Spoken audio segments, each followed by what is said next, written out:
All right, what is up, ladies and gentlemen? We are back here again for another installment of Pete's Power Rankings. Yes, we started with 32 NFL teams, we whittled it down to 14, and now just 8 teams left standing, fighting for a shot at that Lombardi trophy.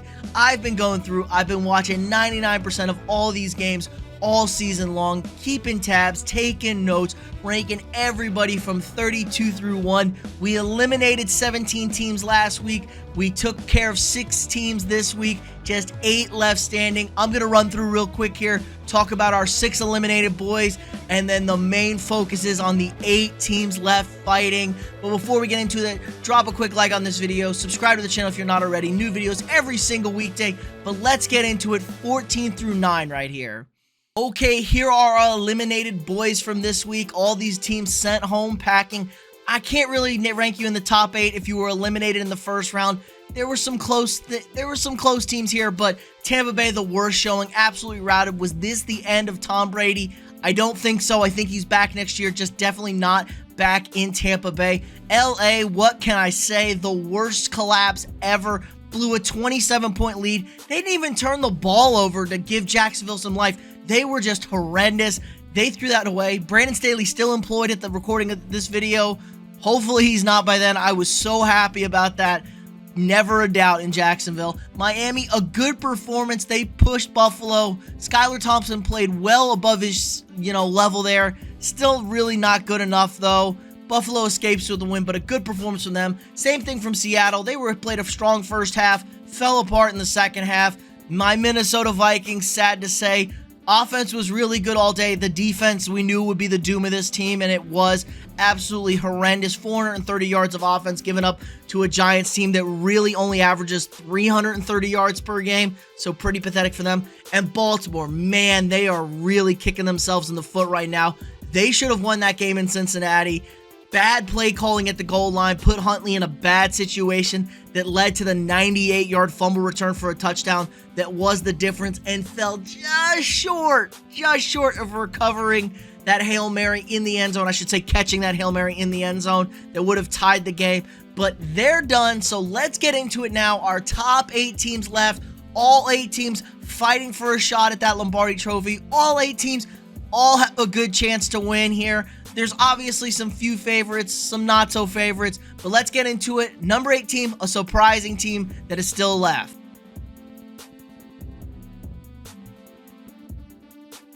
Okay, here at number 8, I got the New York Giants. They're up 2 spots, had them at 10 last week, but a strong performance from the Giants offense all around. A lot of people were picking them to upset Minnesota. They did just that. Brian Daboll, Coach of the Year. Coach of the Year, no question about it. He had a fantastic game plan put in place. They did what they can with Daniel Jones. They're getting the most out of him. He's going to get himself a nice payday next year. I just can't see you moving on from Daniel Jones. He did what you needed to do. The offense was very well balanced. He ran, he threw. The defense was a little concerned. They got some stops when they needed to, but they gave up some points this weekend. There was not much resistance when the Vikings had it rolling. Thank God for the offense, keeping the defense, allowing them to get after the Vikings offense, allowing them to rush the passer because they were so desperate to keep pace with this offense. They got to go to Philadelphia this week. It's not a great matchup. Eagles dominated the first matchup when all the starters played. They won the second matchup, but the Giants didn't play their starters. Eagles played their starters, so the Giants are very kind of outmatched here, but they definitely can get it done in a divisional game. You just don't know how healthy Jalen Hurts is. That's going to be the big contributing factor. For right now, they're number 8, but hey, anything can happen.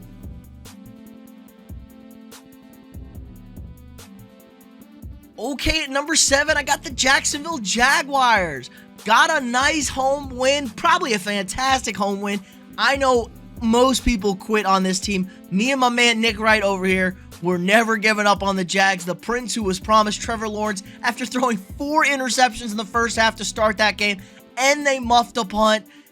5 turnovers, absolutely incredible. He just scored a touchdown on every single drive in the second half and to end the first half, except for the last drive, which he set up the game-winning field goal on. So Trevor Lawrence was lights out, 4 touchdowns to end the game with. They were fantastic in the second half. The defense, they didn't force a turnover. They held the Chargers to 3 points. And honestly, only holding them to 27 points in the first half, considering the bad situations they were put in, they did a really good job all around. This is a fun, young team. Doug Peterson knows how to coach in the playoffs. He knows how to get a locker room together. So this is a little too early for them. I think it's just not quite their time. They got to go to Kansas City this weekend. Chiefs coming off a bye. Andy Reid is Mr. Automatic coming off a bye essentially. So pretty good run for the Jaguars. As good of a season as you could have expected. This is going to be a really good football team for a long time with Trevor Lawrence at the helm. So as good as it could be for the Jags, got them ranked here at number 7. Just going against a more experienced squad this weekend. But hey, congratulations, Jacksonville. Wasn't a Super Bowl or bust year, and you made a great, great run.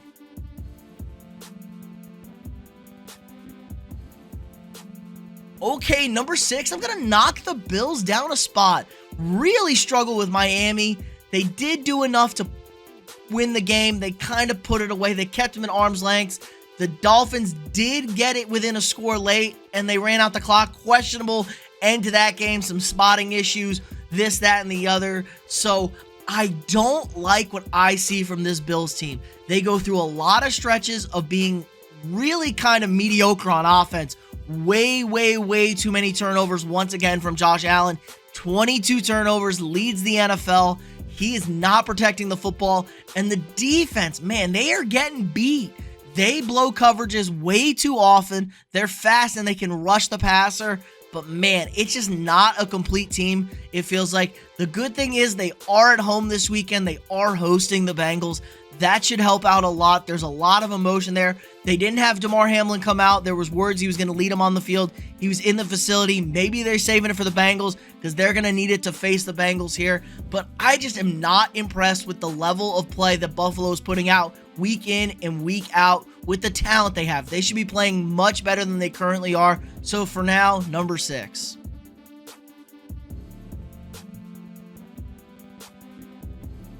Okay, at number 5, I got the Dallas Cowboys. Put them up 2 spots.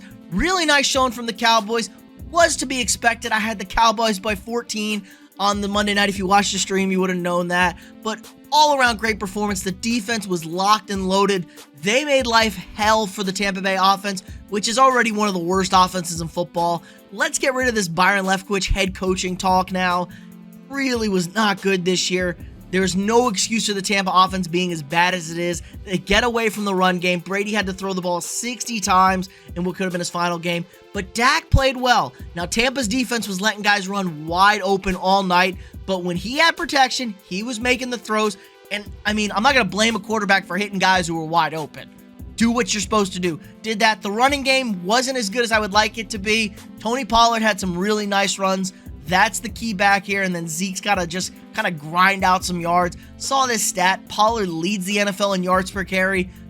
Zeke's the worst amongst qualified running backs. So that tells you all you need to know about this running game. But complete football team here. They got a tall task ahead of them. They're heading to San Francisco, which is the hottest team in the league right now. I expect it to be a good game. The defense has to show up, make Brock Purdy's life uncomfortable, and the Cowboys need to protect the football like they did against Tampa Bay. Don't turn it over. Run the football. Dak's got to hit the open throws, and they can win this football game. Right now, Cowboys at 5.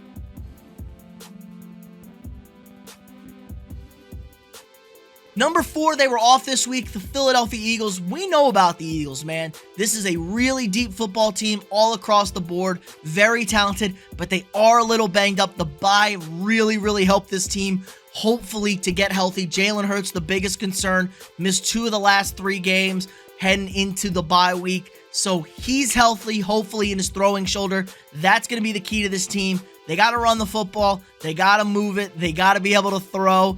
And then they got to play defense. The defensive line's banged up. The secondary's a little banged up. A week off could solve everything.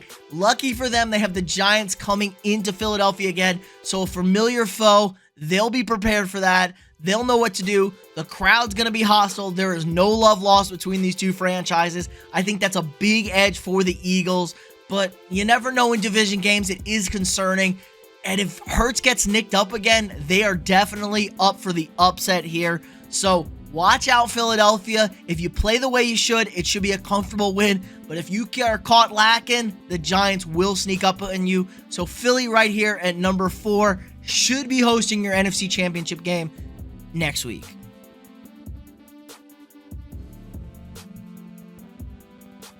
Okay, number 3, I'm going to drop the Bengals a spot here. I did not love what I saw from the Bengals on Sunday night. Now, I know I said it before, the Bengals and Joe Burrow's offense have struggled with the Ravens defense in the 2 games this season. Has not been the prettiest thing, and it was kind of similar to that again. But when they needed to make throws, Joe made the throws. He hit his guy. I am worried now they lost their left tackle to a dislocated knee. That's now 3 starters on the offensive line. Maybe Alex Kappa comes back this week, but they're really starting to get banged up. Joe Burrow does not look comfortable in that pocket, kind of looking like the beginning of the year, which could be very concerning for them. They got to go to Buffalo now, unfortunately, due to the cancellation of that Monday night game. They could have had a shot at hosting this game. They're now on the road, but the Bengals are road tested from last year. This is a good football team. Buffalo's not playing their best ball. I think the Bengals should win this game, but they have to play up to the level they need to. Still not convinced that Zach Taylor as a head coach. I think he holds this team back a little bit sometimes. Got to keep that running game going. Joe Mixon, Samaje Perine, keep running the football. This really helps take the pass rush away, helps Joe Burrow get comfortable. We know about the weapons on the outside. The offensive line is a concern. Defense, though, really stout most of the game. They make big plays when they need to, and that's going to be key to winning this football game.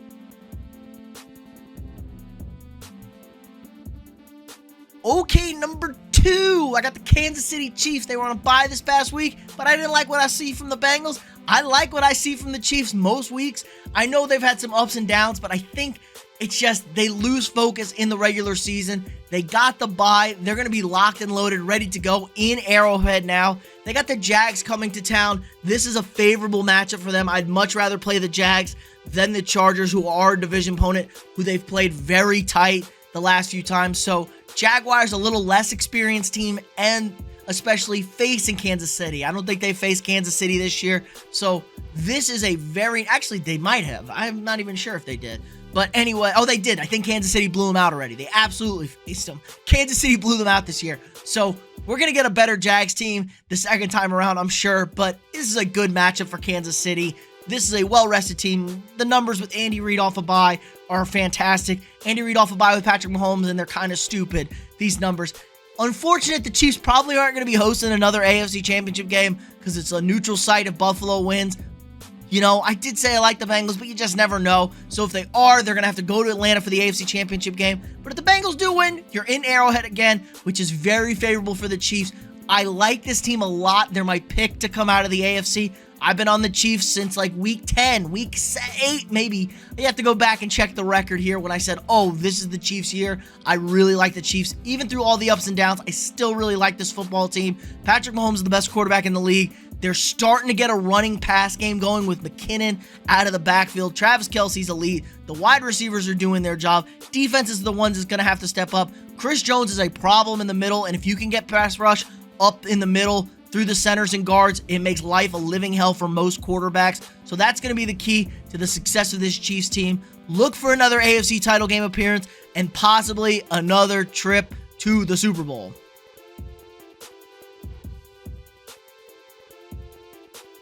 And finally, number 1, there's no reason to knock this team down. They've been number 1 for weeks now. It's the San Francisco 49ers, by far the scariest team in the NFL. I think they're just such a complete football team. The defense is an absolute problem. They can get burned on the back end a little bit, but it's really hard to get those plays going when the pass rush is bearing down your neck. The linebackers are great. They cover well. They tackle well. They stop the run. It's an all-around unit on this defense. The best defense in the NFL. They're going to have the Defensive Player of the Year in Nick Bosa. Absolutely stunning, stifling, frightening. There's just so many adjectives to use for this defense. And Brock Purdy got a lot of Tom Brady feel to him. Mr. Irrelevant, last pick in the draft. elite defense, weapons on offense, and he's getting the ball to his weapons. He had a fantastic game against Seattle. I know Seattle's defense isn't great, but it was his first playoff game, and he looked calm, cool, and collected. Got the ball to McCaffrey. McCaffrey ran well. Got the ball to Debo. Debo was good in his second game back from that ankle injury. Ayuk's underrated as can be. Kittle's always open. It's just so many things to deal with this football team.